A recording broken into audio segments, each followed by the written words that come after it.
നമ്മൾ മെരിസ്റ്റമാറ്റിക് ടിഷ്യൂസിനെ കുറിച്ചായിരുന്നു പഠിച്ചുകൊണ്ടിരുന്നത്. ആൻഡ് നമ്മൾ പൊസിഷൻ അനുസരിച്ച് മെരിസ്റ്റമാറ്റിക് ടിഷ്യൂസ് എങ്ങനെയാണ് ഡിവൈഡ് ചെയ്യാമെന്ന് പഠിച്ചു. ഇനി അടുത്തത് classification of meristems based on origin and development. Meristematic ടിഷ്യൂസിൻ്റെ ഒറിജിൻ അതുപോലെ അവയുടെ ഡെവലപ്മെൻറ്റ് അനുസരിച്ച് ക്ലാസിഫിക്കേഷൻ നോക്കാം. ഫസ്റ്റ് വൺ ആണ് pro meristem or primordial meristem, and the second one is primary meristem, and third one is secondary meristem. Okay, ഇതിൽ നമുക്ക് pro meristem അല്ലെങ്കിൽ primordial meristem or embryonic meristem എന്താണെന്ന് നോക്കാം.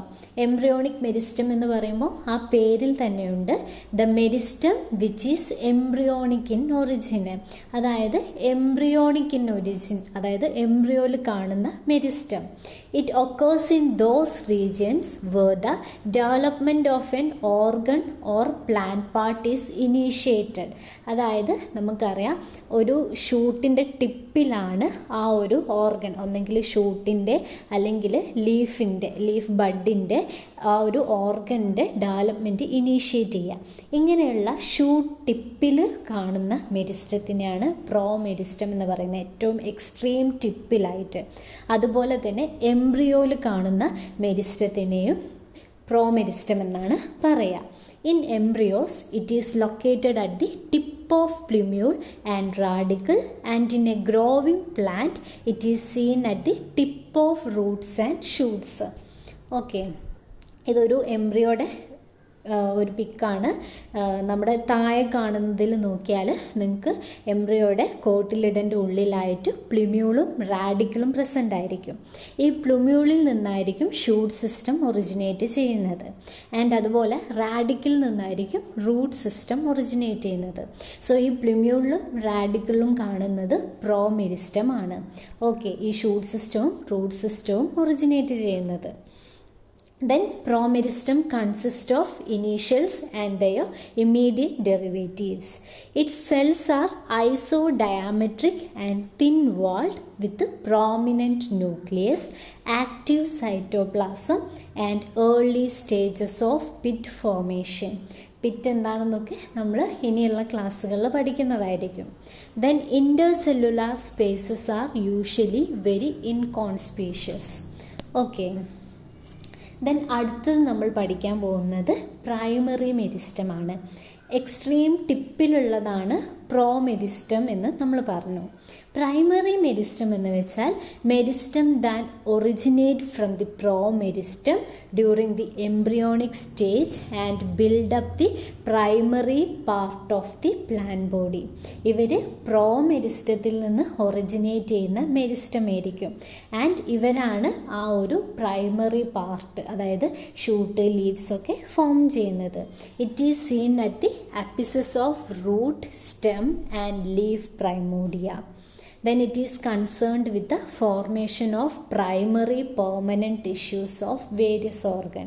അതായത് ഓർഗൻ ഫോർമേഷനാണ് ഇവയുടെ ഫങ്ഷന്. ഇപ്പം നമ്മൾ ഒരു ലീഫ് അല്ലെങ്കിൽ സ്റ്റെമ്മ് അല്ലെങ്കിൽ റൂട്ട്, ഇതിനൊക്കെയാണ് നമ്മൾ ഓർഗൻ എന്ന് പറയുന്നത്. സോ ഈ ഓർഗൻസിൻ്റെ സെക്ഷൻ എടുത്ത് നോക്കിയാൽ നമ്മൾ പറഞ്ഞു എല്ലാത്തിനും ഔട്ടറായിട്ട് എപ്പിഡെർമിസ് ഉണ്ടാവും. Then inner to epidermis cortex present ആയിരിക്കും. ദെൻ കോർട്ടെക്സിൻ്റെ ഉള്ളിൽ സൈലം, ഫ്ലോയം പ്രസൻ്റ് ആയിരിക്കും.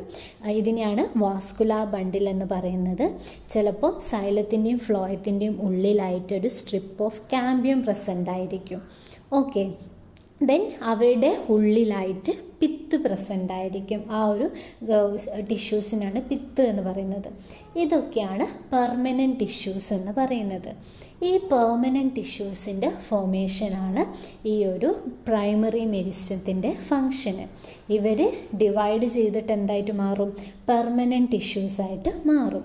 ഈ പെർമനൻറ്റ് ടിഷ്യൂസിനൊരു ഫങ്ഷൻ ഉണ്ടാവും. അതായത് സൈലത്തിനാണെങ്കിൽ അവരുടെ വാട്ടർ ട്രാൻസ്പോർട്ട്, ദെൻ ഫ്ലോയത്തിനാണെങ്കിൽ ഫുഡ് ട്രാൻസ്പോർട്ട്, ദെൻ നമ്മുടെ എപ്പിഡെർമിസിനാണെങ്കിൽ ഔട്ടർ ലെയറാണ് പ്രൊട്ടക്ഷന്. ഇങ്ങനെയുള്ള ഫങ്ഷൻ ഉണ്ടാവും. അവർ പിന്നെ ഒരിക്കലും ഡിവൈഡ് ചെയ്യില്ല. Okay, then the pro meristem at the shoot apices give rise to protoderm, procambium and ground meristem or fundamental meristem.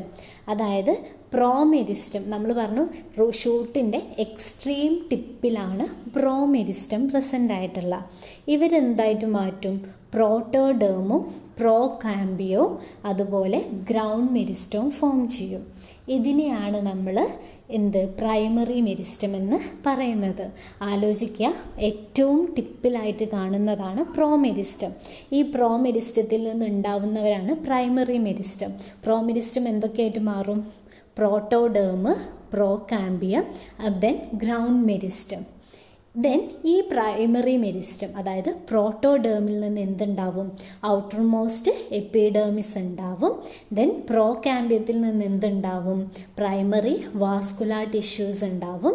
Then ground മെരിസ്റ്റത്തിൽ നിന്ന് കോർട്ടെക്സും പിത്തും ഉണ്ടാവും. ഓക്കെ, ഇപ്പോൾ ആ ഡിഫറൻസ് ക്ലിയർ ആയില്ലേ? ഈ പ്രോട്ടോഡേം അതുപോലെ procambium, ground meristem are examples of primary meristem.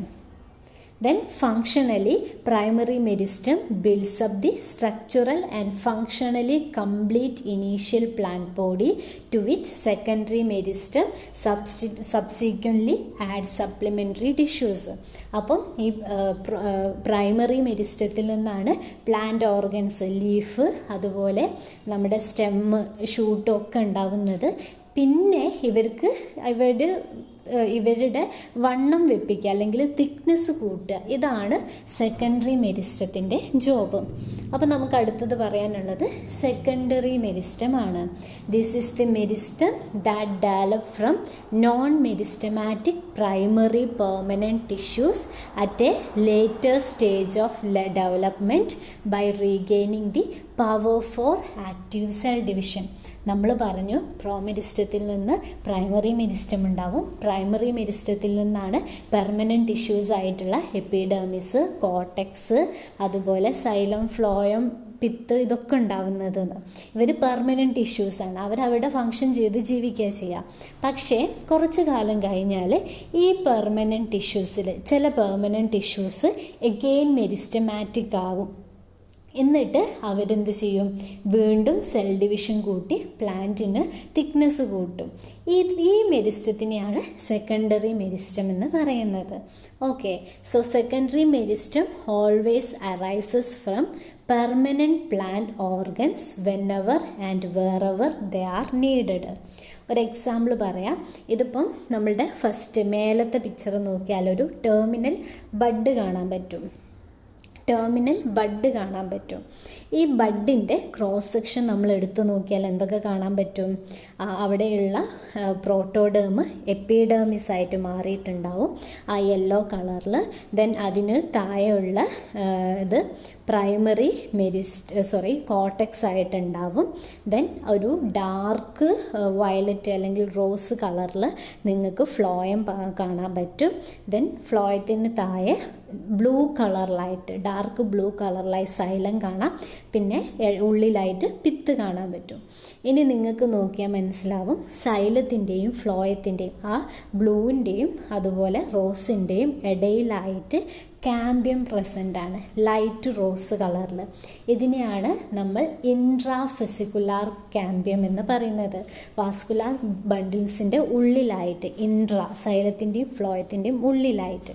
അതുപോലെ രണ്ട് vascular ബണ്ടിൽസിൻ്റെ ഇടയിലായിട്ടും നിങ്ങൾക്ക് കാമ്പിയം കാണാൻ പറ്റും. ഇതിനെയാണ് ഇൻ്റർഫെസിക്കുലാർ കാമ്പിയം എന്ന് പറയുന്നത്. ഈ ഇൻട്രാഫെസിക്കുലാർ കാമ്പിയവും ഇൻ്റർഫെസിക്കുലാർ കാമ്പിയവും കൂടി ജോയിൻ ചെയ്തിട്ട് ഒരു റിങ് പോലെയാണ്, അതായത് ഒരു ലൈറ്റ് റോസ് റിങ് പോലെയാണ് നിങ്ങൾക്ക് കാണാൻ പറ്റുന്നത്. ഓക്കെ, സോ ഇങ്ങനെയാണ് ഒരു ഗ്രോ ചെയ്തിട്ടുള്ള ഒരു പെർമനൻറ്റ് ടിഷ്യൂസ് അല്ലെങ്കിൽ ഒരു സ്റ്റെമ്മിൻ്റെ ഉള്ളിൽ ഉണ്ടാവുക. ഇനി ഒരു കൊല്ലമൊക്കെ കഴിയുമ്പം, കുറച്ച് കാലം കഴിയുമ്പോൾ പ്ലാന്റിന് വണ്ണം വെക്കണം. സോ അപ്പോൾ എന്താ നടക്കുക വെച്ചാൽ ഈ സൈലത്തിൻ്റെയും ഫ്ലോയത്തിൻ്റെയും നടുവിലുള്ള ഇൻട്രാഫെസിക്കുലാർ കാമ്പിയം ആക്റ്റീവ് ആവും. അതുപോലെ തന്നെ രണ്ട് വാസ്കുലാർ ബണ്ടിൽസിൻ്റെ ഉള്ളിലുള്ള ഇൻ്റർഫെസിക്കുലാർ കാമ്പിയം, അതായത് ആ കാമ്പിയൽ റിങ് ആക്റ്റീവായിട്ട് അവരെന്ത് ചെയ്യും? സൈലത്തിൻ്റെ അടുത്തോട്ടേക്ക് സെക്കൻഡറി സൈലത്തിനെയും, അതുപോലെ ആക്റ്റീവ് ആവുക വെച്ചാൽ അവർക്ക് മെരിസ്റ്റമാറ്റിക് ആക്ടിവിറ്റി റീഗെയിൻ ചെയ്യും. എന്നിട്ട് അവർ ഡിവൈഡ് ചെയ്തിട്ട് സൈലത്തിൻ്റെ അടുത്തേക്ക് സെക്കൻഡറി സൈലവും ഫോം ചെയ്യും, ഫ്ലോയത്തിൻ്റെ അടുത്തേക്ക് സെക്കൻഡറി ഫ്ലോയോ ഫോം ചെയ്യും. അപ്പം നിങ്ങൾ ഈ രണ്ടാമത്തെ പിക്ചർ, അതായത് തൊട്ട് താഴെ പിക്ചർ നോക്കിയാൽ ലാസ്റ്റ് ഇയേഴ്സ് ഗ്രോത്ത് എന്ന് കാണാം. അവിടെ എന്താ, ഒരു കൊല്ലം കഴിഞ്ഞപ്പോഴേക്കിനും ആ കാമ്പ്യം എന്ത് ചെയ്തു, സെക്കൻഡറി സൈലവും അതുപോലെ സെക്കൻഡറി ഫ്ലോയവും ഫോം ചെയ്തു. ആ പിക്ചർ നോക്കിയാൽ നിങ്ങൾക്ക് കാണാം, സൈലത്തിൻ്റെയും ഫ്ലോയത്തിൻ്റെയും താഴെയായിട്ട് അങ്ങനെ ഫോം ചെയ്തു. അങ്ങനെ പ്ലാന്റിന് വിടുത്ത് കൂടി. ഇങ്ങനെ വിടുത്ത് കൂടുമ്പം നിങ്ങളൊന്ന് ആലോചിച്ച് നോക്കുമോ, ഒരു ബലൂണിൽ നമ്മളിങ്ങനെ വെള്ളം നിറച്ചാൽ ഒരു പ്രഷർ ഉണ്ടാവും, ആ ബലൂണിൻ്റെ വാളിനൊരു പ്രഷർ ഉണ്ടാവും. അത് കാരണം കുറച്ച് കഴിയുമ്പം ബലൂൺ എന്ത് ചെയ്യും, പൊട്ടിപ്പോവും. ഇതുപോലെ തന്നെയല്ലേ ഇവിടുത്തെ കേസും. സ്റ്റെമ്മിൻ്റെ ഉള്ളിൽ ഇങ്ങനെ സെൽസ് കൂടുമ്പം എപ്പിഡെർമിസ്, ഔട്ടർ മോസ്റ്റ് ലെയറാണ് എപ്പിഡെർമിസ്. എപ്പിഡെർമിസിന് പ്രഷർ വന്നിട്ട് എപ്പിഡെർമിസ് അങ്ങ് പൊട്ടിപ്പോകും. സോ ഇങ്ങനെ പൊട്ടുമ്പം പ്ലാന്റിന് പ്രൊട്ടക്ഷൻ നിർബന്ധമാണല്ലോ. അപ്പോൾ എപ്പിഡെർമിസ് ഇല്ലെങ്കിൽ വേറെ എന്തെങ്കിലും വേണം. അപ്പം കോട്ടക്സ്, ആ ഗ്രീൻ കളറുള്ളതിനെയാണ് നമ്മൾ കോട്ടക്സ് എന്ന് പറഞ്ഞിരുന്നത്. ഈ കോട്ടക്സിലുള്ള, അതായത് നമ്മുടെ എപ്പിഡെർമിസിന് തൊട്ട് താഴെയുള്ള കോട്ടക്സിലുള്ള സെൽസിന് മെരിസ്റ്റമാറ്റിക് ആക്ടിവിറ്റി കിട്ടും. എന്നിട്ട് അവരെന്തായിട്ട് മാറും, അവരെയാണ് കോർക്ക് കാമ്പ്യം എന്ന് പറയുന്നത്. അവർ പെരിഡേം ഫോം ചെയ്യും. അപ്പോൾ നിങ്ങൾ ഈ ഇതിൻ്റെ ഏറ്റവും ഔട്ടർ മോസ്റ്റ് ലെയറായിട്ട് നിങ്ങൾക്ക് പെരിഡേം കാണാൻ പറ്റും അല്ലേ, കോർക്ക് കാമ്പ്യം അത് കാണുന്നില്ലേ? ഓക്കെ, സോ ഇത് രണ്ടുമാണ് സെക്കൻഡറി മെരിസ്റ്റം എന്ന് പറയുന്നത്. ഒന്ന് ഔട്ടർ മോസ്റ്റ് ആയിട്ട് വരുന്ന കോർക്ക് കാമ്പ്യവും ദെൻ നമ്മുടെ ഈ ഒരു ഇൻ്റർഫെസിക്കുലാർ അല്ലെങ്കിൽ ഇൻട്രാഫെസിക്കുലാർ കാമ്പ്യം, രണ്ടിനും കൂടിയാണ് വാസ്കുലാർ കാമ്പ്യം എന്ന് പറയുന്നത്. ഇവരെയാണ് നമ്മൾ സെക്കൻഡറി മെരിസ്റ്റം എന്ന് പറയുന്നത്. ഇതൊക്കെ നമ്മൾ വിശദമായിട്ട് പഠിക്കും. So secondary meristem always arises from permanent plant organs whenever and wherever they are needed. For example, the vascular cambium originates from interfascicular regions in dicot during secondary growth, and the cork cambium arises from the cortex during periderm formation. ആ പിന്നെ ഉണ്ടായ ആ ഒരു സെൽസിനാണ് periderm എന്ന് പറയുന്നത്. അതായത് ബ്രോക്കണായ എപ്പിഡെർമിസിന് പകരമായിട്ട് ഉണ്ടായതിനെയാണ്. Okay, sometimes some of the primary permanent tissues acquire the power for cell division, become meristematic and thus give rise to secondary meristem.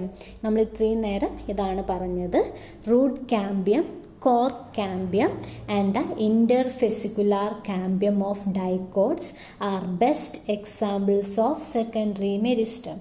Okay, ഇത്രയ്ക്കുമാണ് നമുക്ക് പഠിക്കാനുള്ളത്.